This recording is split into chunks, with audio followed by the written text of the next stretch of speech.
제가 말씀과 함께 있는 교재의 글 읽어드리겠습니다. 43쪽입니다.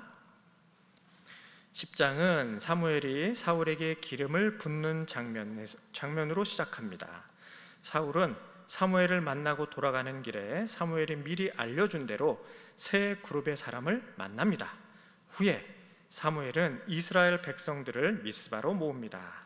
사무엘은 제비뽑기를 통하여 베냐민 지파 기스의 아들 사울을 이스라엘의 왕으로 선포합니다. 대부분의 백성들이 긍정적인 반응을 보였지만 사울을 얕잡아 보며 부정하는 자들도 일부 있었습니다. 11장에서는 사울이 암몬과 길랏 야베스 사이에서 일어난 갈등을 해결하는 이야기가 나옵니다. 하나님의 영에 감동된 사울은 암몬 사람들을 쳐서 무찌릅니다. 이로 인해 사울은 백성들에게 크게 신임을 얻고 길갈에서 비로소 왕으로 등극하게 됩니다. 읽으신 이대로가 내용입니다. 사울이 이미 사무엘을 통해서 하나님께서 친히 지목하여 부르신 이스라엘의 초대 왕이었습니다. 근데 사울이 부끄럽게 생각했는지 이걸 자랑하고 다니질 않아요. 내가 왕이 됐네, 하나님 나를 택하셨네, 이런 말 하지 않아요. 삼촌이 묻죠. 너 사무엘 만나가지고 무슨 일 있어서 낱낱이 다 말해봐 했는데도 사울이 그 암낙이 찾았대요, 그 얘기만 하고 내가 왕이 됐노라 이런 말을 하지 않아요. 소심한 사람인지 겸손한 사람인지 잘 모르겠으나 찬찬히 읽다 보면 사울이 어떤 사람인지 다 등장하게 됩니다. 어찌되었든 이스라엘 백성들 중에 사울을 고맙게 생각하고 자랑스럽게 생각하는 사람들도 많이 있었는데 어떤 불량배들은 사울이 싫었나 봅니다. 뭐 저런 사람이 우리의 왕이야? 이런 식으로 해서 받아들이질 않았어요. 그런데 이런 와중에 암몬 족속이 쳐들어옵니다. 어느 마을을 점령하였는고 하니 길르앗 야베스라는 동네를 점령해요. 그리고선 수탈을 해가려고 하는데 길르앗 야베스 백성들이 우리는 싸울 능력이 없으니까, 전투에서 이길 재주가 없으니 항복하겠다. 이 암몬 사람이 뭐라고 대답하냐면, 좋아, 그 항복 조건 우리가 받아주겠어. 대신에 뭘 요구합니까? 너희들의 오른쪽 눈을 죄다 뽑아버리겠다. 무시무시한 이 항복 조건을 요구하죠. 그러면 우리가 항복을 받아주겠다. 그래서 이 얘기를 전해 듣고 사울이 격분을 합니다. 그리고선 온 이스라엘에서 군사를 모아요. 그리고 암몬 족속과 대치를 해서 결국 전투가 벌어지고 대승을 거두죠. 그러면서 드디어 이스라엘 백성들이 사울을 임금으로 인정하게 됩니다. 그 내용이 10장과 11장, 방금 읽은 이 말씀에 등장하는 내용입니다. 이 새벽에 하나님께서 이 3000년 전에 기록된 이 말씀을 통해 우리에게 하고자 하는 말씀 있으시겠죠? 성경에 기록됐다는 것은 그 당시의 역사책이 아니고 이 말씀을 읽는 모든 이들에게 하나님께서 동일하게 은혜 주시겠다, 이 뜻입니다. 그러니 오늘 본문을 읽었으니 분명히 하나님께서 나에게, 또 우리에게, 우리 신일교회에게 주고자 하는 말씀이 있으십니다.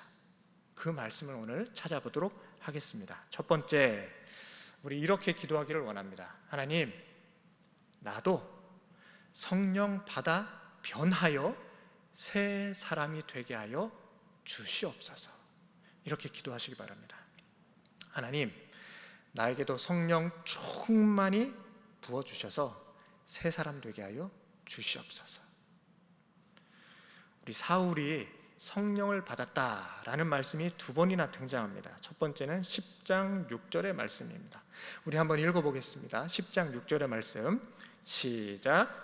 내게는 여호와의 영이 크게 임하리니 너도 그들과 함께 예언을 하고 변하여 새 사람이 되리라. 아멘. 11장에도 등장합니다. 역시 6절입니다. 11장 6절 같이 읽겠습니다. 시작. 사울이 이 말을 들을 때에 하나님의 영에게 크게 감동되매 그의 노가 크게 일어나. 아멘.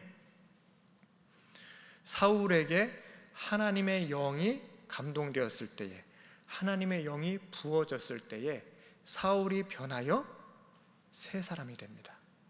믿으십니까? 사울의 성격이 원래 어땠어요? 소심했어요.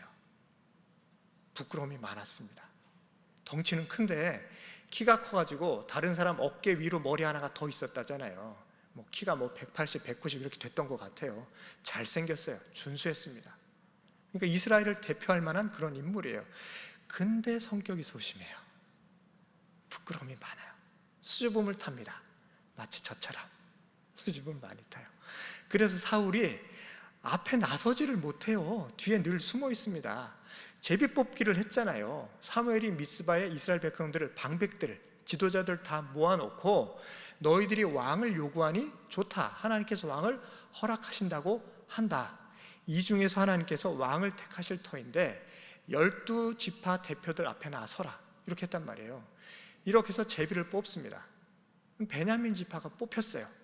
거기서 마스리 가문이 뽑혔고 그 기스 가문이 뽑혀서 기스의 아들 중에 이 사울이 뽑혔단 말입니다. 그러니까 이거는 제비 뽑기는 사람이 하는 일이 아니잖아요. 우연인 것 같은데 하나님이 친히 개입하셔서 하나님이 사람을 선택하시는 과정이 제비 뽑기입니다. 아주 성경적인 방법이에요. 그래서 사울이 뽑혔는데 사울이 안 보여요. 이 현장에 없어요. 그러니까 사람들이 묻잖아요. 사울이라는 사람이 여기 왔습니까? 이렇게 묻잖아요. 그랬더니 베냐민 지파에서 예 왔습니다. 그러고선 사울을 데리고 나오는데 사울이 어디다 나옵니까? 짐꾸러미 뒤에 숨어 있었다니까요. 짐꾸러미 뒤에 숨어 있었어요. 창피하니까. 사울은 알아요. 자기가 왕이라는 걸 알아요. 이미 사무엘에게서 기름 부음을 받았어요. 근데 당당하지가 못합니다. 하나님이 나를 택하셨다는데 이스라엘 최고의 영적 지도자 사무엘이 나에게 기름을 부었는데 근데 사울은 자신감이 없어요. 창피해요. 쑥스러워요. 내가 뭐길래 이스라엘 왕이 뭐야? 이러고선 앞에 나서지도 못하고 뒤에 숨어 있는 겁니다. 이게 사울이에요. 인간적인 모습의 사울.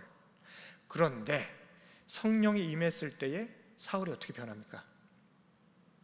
성령이 임했을 때 어떻게 변해요? 10장을 보시면 성령이 임했을 때에 사울이 예언자들과 함께 예언을 합니다. 그 부끄러움 많은 사울이 예언자들 속에 섞여서 감히 그 사람들과 더불어 동행할 그럴 성격도 아닌데 성령이 임하자마자 예언자들과 함께 춤추며 소고치며 노래하면서 예언을 해요. 예언을 한다는 건 사람의 말을 하는 게 아니고 하나님의 말씀을 대언한다는 뜻입니다. 그렇죠? 이게 예언입니다. 그러니까 사울에게 성령이 임했을 때에 하나님의 영이 한 사람을 사로잡았을 때에 이 마음을 감동케 하셔서 사람의 말이 아니고 하나님의 말이 나오게 하셨다. 부끄러움 많던 그 청년이 당당한 청년으로 거듭났다. 이게 성령 충만의 역사입니다. 11장에서는 무슨 일이 벌어져요? 임금인데 임금으로 세워졌는데 고향 땅 기브아로 내려가 가지고 밭 깔고 있었어요. 겨릿소 끌고선 밭을 엎고 있었는데 백성들이 울고불고 난리가 나니까 사울이 물어보죠. 무슨 일이에요? 왜 그래요? 그러니까 사람들이 암몬이 쳐들어왔대요. 길란 야베스를 정벌했대요. 큰일 났어요. 이런 얘기를 듣고 예전 같았으면 사울이 예전 같았으면 아이고 큰일이네. 어쩌면 좋아. 이러고선 아무런 액션도 취하지 않았을 겁니다. 소심한 사람이니까. 부끄러움이 많으니까. 내가 나서서 할 수 있는 게 뭐가 없으니까. 그랬는데 성령이 임했을 때에 사울이 어떻게 변했답니까?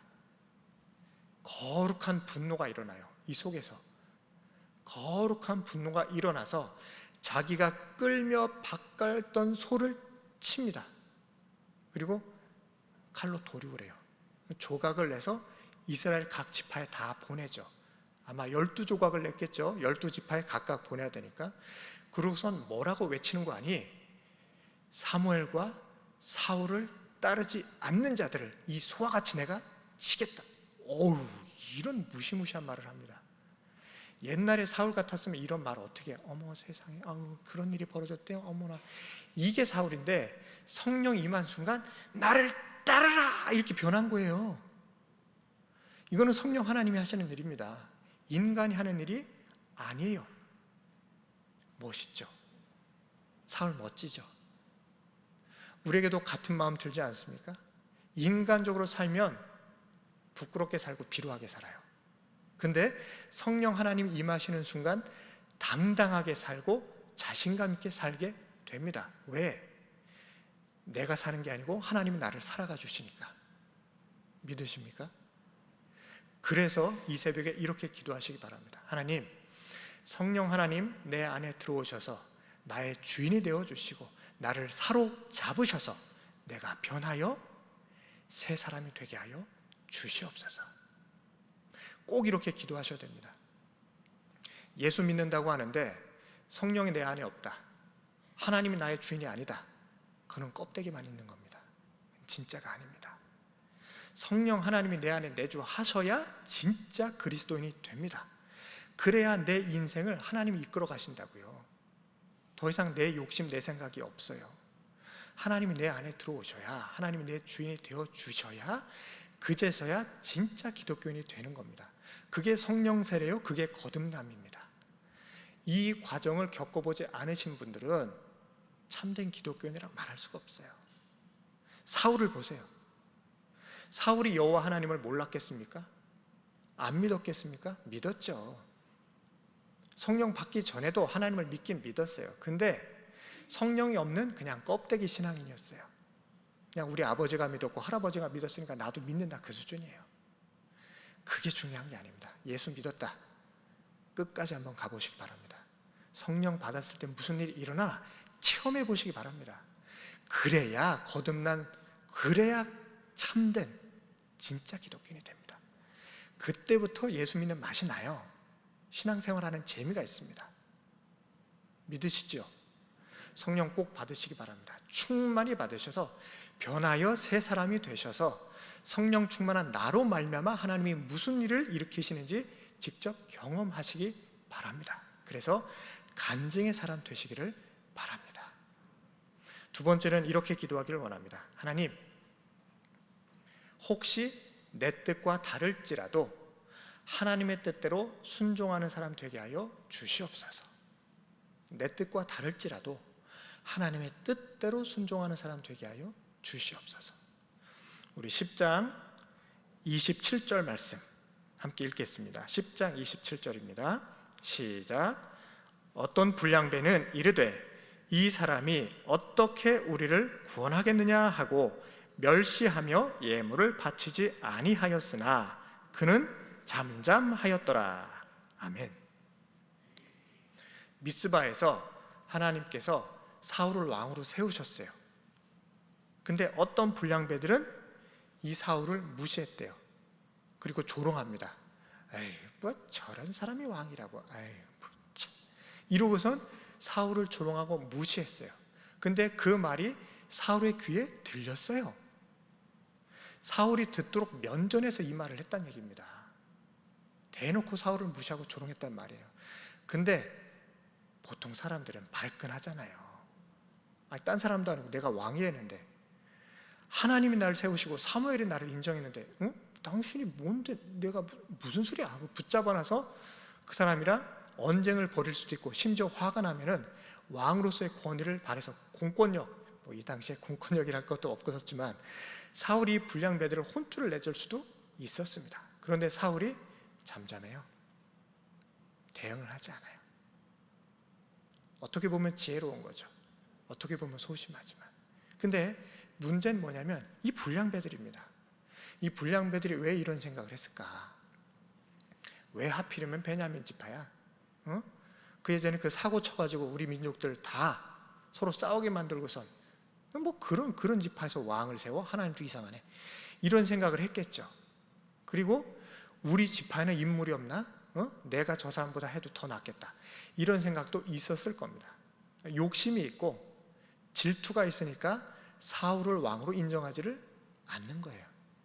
그 말은 뭐냐? 내 욕심이 하나님의 뜻을 앞서 있었다는 얘기입니다. 내 생각이 하나님의 결정보다 앞서 있었다는 얘기예요. 이게 패착입니다. 이게 실수의 원인이에요. 사실은 우리도 이런 실수할 때가 많습니다. 하나님이 분명히 길을 가르쳐 주셔요.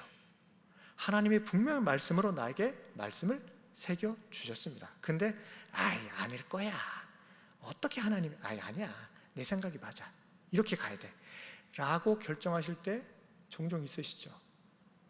그러면 이 불량배와 내가 다를 바가 없는 겁니다. 똑같은 사람이에요. 내 욕심, 내 생각이 분명히 있지만 그러나 하나님이 나에게 말씀을 주셨을 때는 내 욕심, 내 뜻을 내려놔야 됩니다. 그리고 내 생각과 같지 않을지라도 하나님의 뜻을 따르는 게 그게 참된 신앙인입니다. 그게 거듭난 신앙인입니다. 그래서 하나님 말씀 앞에서 내가 바짝 엎드러지게 하여 주시고 기도할 때에 내 욕심을 다 사그러들게 하셔서 오직 주님 말씀대로 오직 주님의 뜻대로만 살아가게 하여 주시옵소서. 행여 내 뜻과 하나님의 말씀이 다를 때는 내 뜻을 가라앉히고 하나님의 뜻만 따르는 순전한 신앙이 되게 하여 주시옵소서. 이렇게 기도하시는 저와 여러분 되시기를 간절히 축원드립니다. 마지막으로 이렇게 기도하기를 원합니다. 하나님, 우리 하나님은 반전의 하나님, 패자부활전의 하나님이심을 믿사오니 주여 나를 회복의 도구로 사용하여 주시옵소서. 나를 회복의 도구로 사용하여 주시옵소서. 이 기도 제목이 뭔고 하니 11장의 내용입니다. 11장을 보시면 이 암몬 족속이 길르앗 야베스를 쳐들어와요. 길르앗 야베스가 곤궁에 처합니다. 큰일 났어요. 항복을 하겠다고 하니까 오른쪽 눈을 다 빼겠대요. 무시무시합니다. 그래서 이스라엘 전역에 우리를 좀 구해달라고 원군을 보내서 우리를 살려달라고 길르앗 야베스 거민들이 요청을 해요.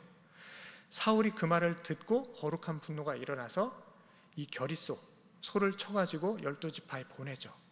그리고선 군사들을 모아가지고 전투가 벌어집니다. 그래서 이 전투에서 승리하는 내용이 11장의 내용인데 가만 보시면 사사기 마지막에 나오는 내용이랑 아주 교묘하게 교차가 됩니다. 사사기 마지막 내용 기억나시죠? 이 레위인이 자기 고향 돌아가다가 베들레헴 고향으로 돌아가다가 이 베냐민 지파의 땅 기브아에서 하루를 유해요. 그런데 이 기브아의 불량배들이 나와가지고 이 레위인의 첩을 데려가서 밤새 능욕을 합니다. 아유 참네. 근데 그런 일이 벌어져가지고 이 레위인의 아내가 어떻게 돼요? 죽고 말아요. 도대체 사람은 어떻게 했길래? 죽었어요.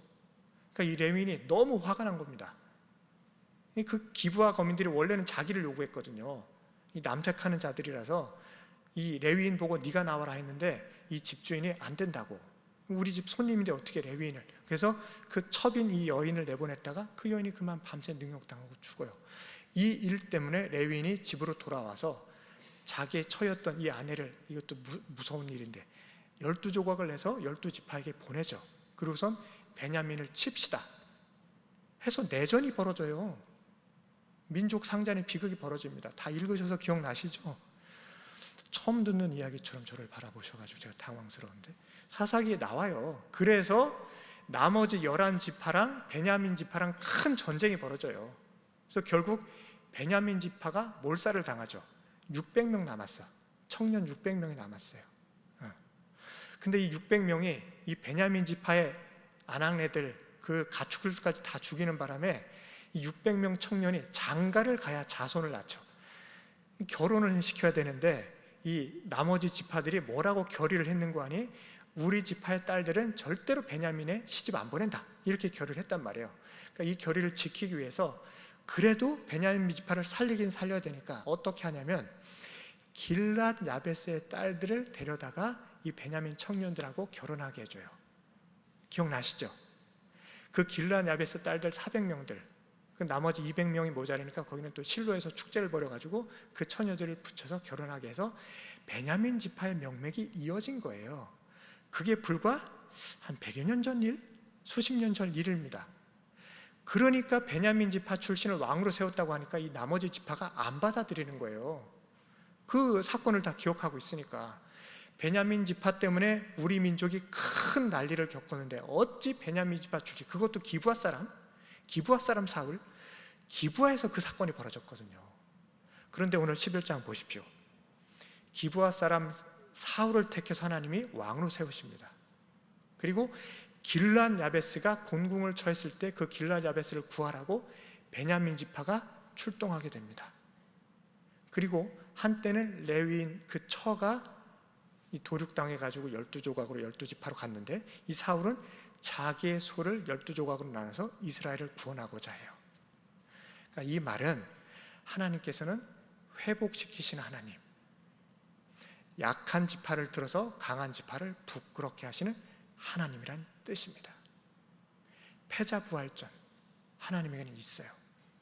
베냐민 지파를 불쌍히 여기셔서 이 베냐민 지파에게 다시 한번 기회를 주시는 겁니다. 그래서 이 사울이 드디어 자기 동포들에게 지었던 그 큰 허물, 그 큰 잘못을 이 일로 회복해 하시는 겁니다. 이런 놀라운 역사를 하나님이 일으키시는 거예요. 그러니 하나님, 이제는 저도 회복의 사람, 회복의 도구로 사용하여 주시옵소서. 혹시 저나 제 가족들이 실수를 했거나 교회에서 잘못을 했을지라도 하나님께서는 나를 통하여 내가 이 실수를 만회할 수 있도록 패자부활전의 하나님, 회복시키는 하나님이시오니 주여, 내가 주위 사람들에게, 우리 교회에 덕이 되는 사람, 덕이 되는 가문 되게 하여 주시옵소서. 이렇게 기도하시는 이 새벽 되시기를 바랍니다. 우리 세 가지 기도 제목 함께 얘기했는데요. 하나님, 성령 충만하여서 새 사람 되게 하여 주시옵소서. 혹여 내 생각 하나님의 뜻이 다를 때는 내 생각 버리고 하나님의 뜻만을 따르게 하여 주시옵소서. 또 하나님은 회복해 하시는 하나님이시오니 나를 통해 모든 어그러진 일들이 다 회복되어 바로 잡히게 하여 주시옵소서. 이렇게 기도해 주시고 각자의 기도 제목 하시고 우리 신일교회 위에 또 배우와 미임 목사님 위에 기도하시는 이 새벽 되시기를 바랍니다. 우리 다 같이 한 목소리로 합심하여 기도하시겠습니다. 주여 믿습니다. 주여 믿습니다. 주여 믿습니다.